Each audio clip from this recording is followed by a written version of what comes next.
Sana kung matutulungan niyo kami, yun lang po ang hinihiling namin, makahingi ng konting tulong para sa anak ko.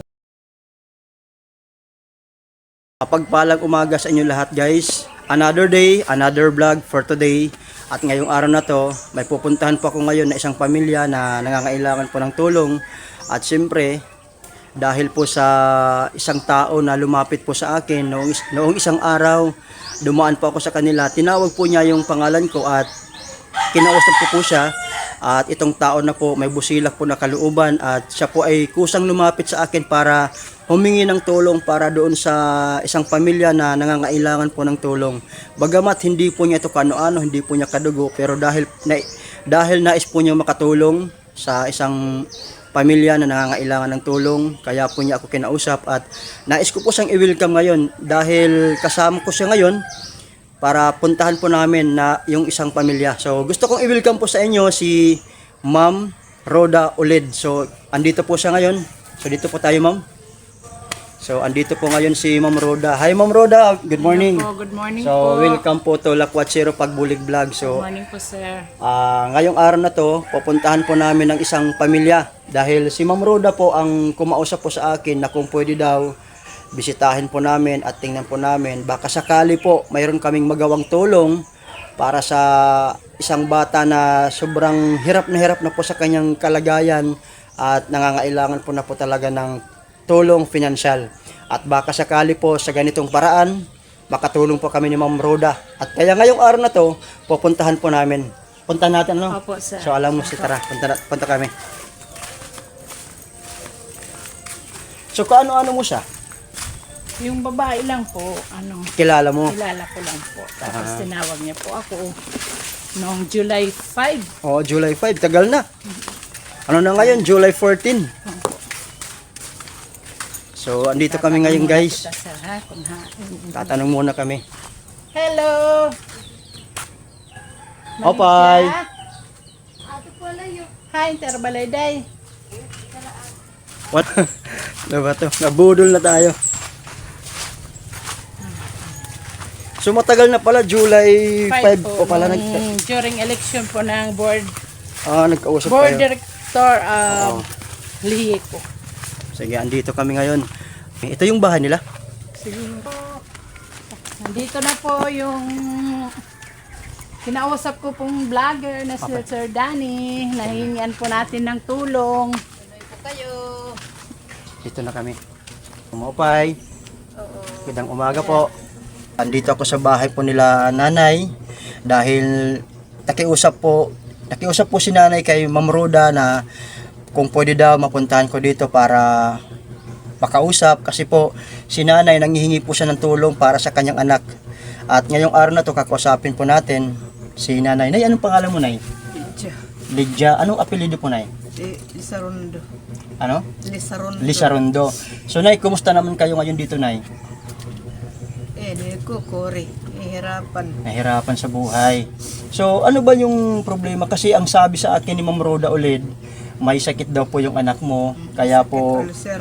lumapit ka ngayon kay Ma'am Rhoda para nakiusap ka na kung pwede yung vlogger makapunta dito.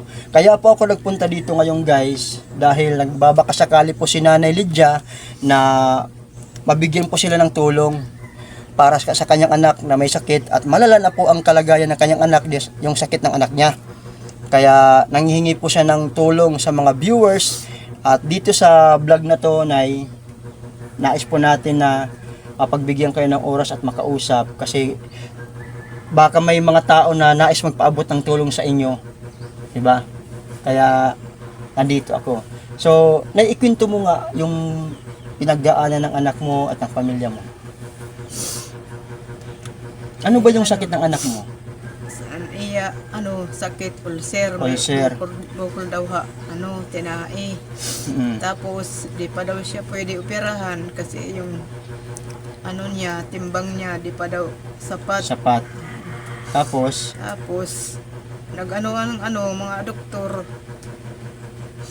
nagresita oh, ng mga pagkain na karapat dapat daw para bumalik ang dati niyang lakas. katawan. Ni reseta na gatas, insure, takay Oo. mahal. Mahal, oo, mahal yung gatas na yan. So kumakain siya ng kanin, hindi bawal. Hindi, Ano lang yung kinakain niya?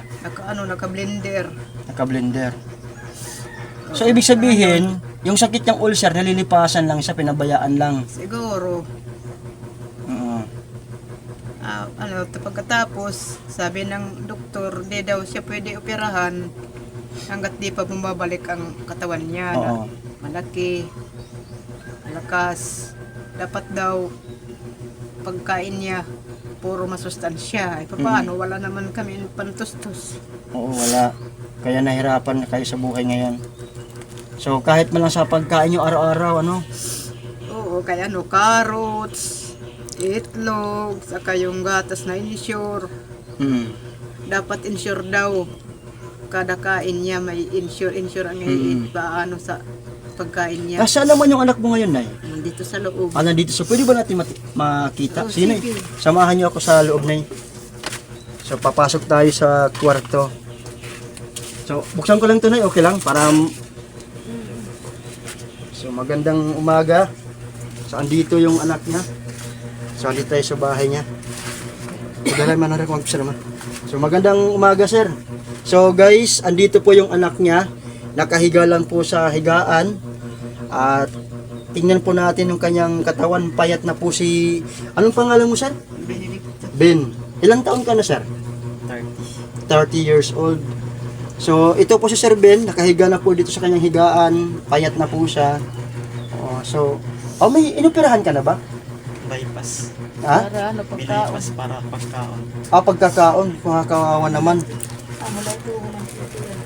So tingnan nyo guys, dito siya nakahiga na po siya sa kanyang higaan.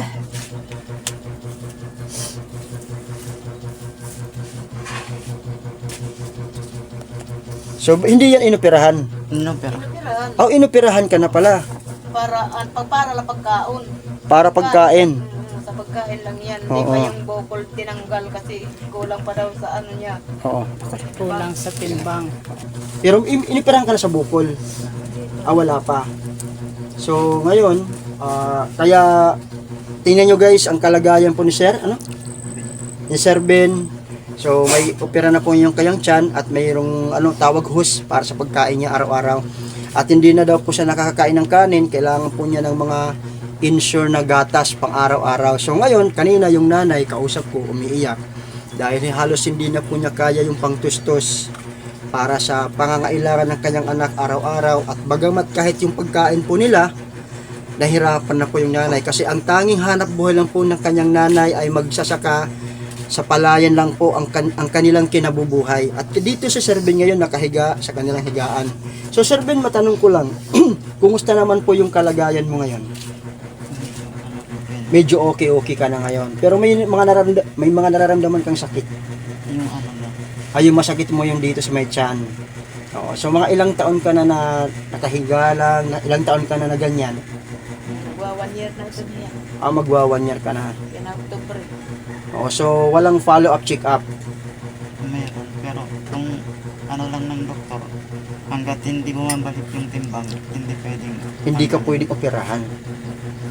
Kailangan daw pagkaon ng mga magsustansya. So, okay ngayon, So, ngayon guys, ang pakiusap po ni Nanay Lydia na sana sa mga viewers na nakakapanood po ng video na to, na sana maging instrumento po ako sa mga tao na may busilak po ang kalooban na nais pong magpaabot ng tulong kina Sir Ben, kina Nanay Lydia, kasi silang dalawa lang po dito sa bahay nila na wala pong maasahan na pwede po nilang mahingian ng tulong dahil as in totally kapos na po ang kanilang kalagayan ngayon.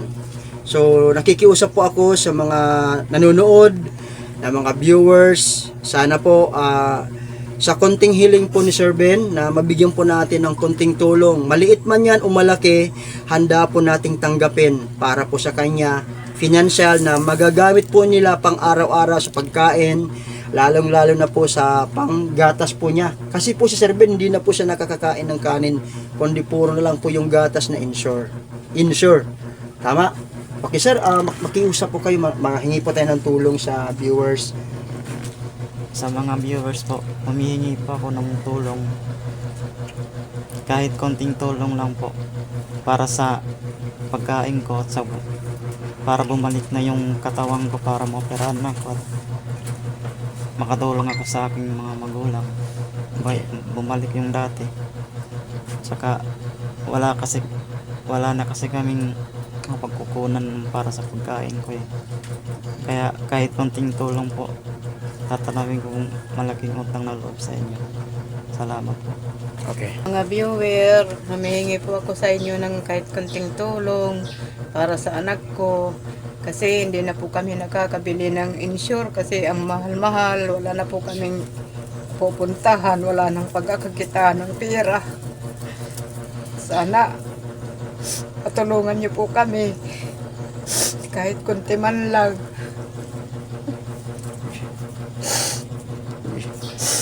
Ang gusto ko lang po, ang anak ko maging malakas siya, matulungan.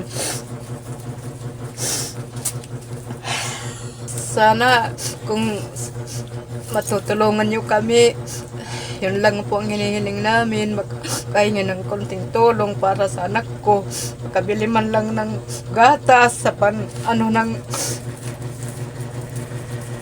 niya sa tiyan. Sobrang nakakadurog po ng puso na ang isang katulad po ni Nanay Lydia, isang dakilang ina, nakikiusap at nagmamakaawa po na matulungan po at madugtungan po natin ang buhay ng kanyang anak. Lahat po ng mga magulang, siyempre, lahat gagawin po alang-alang sa kanyang anak. So sa may mga mabubuting kalooban ng mga nanay dyan, sana po matulungan po natin si Nanay Lydia. Sige po, Nay, babalik ako dito sa inyo at makapagbigay po tayo ng tulong.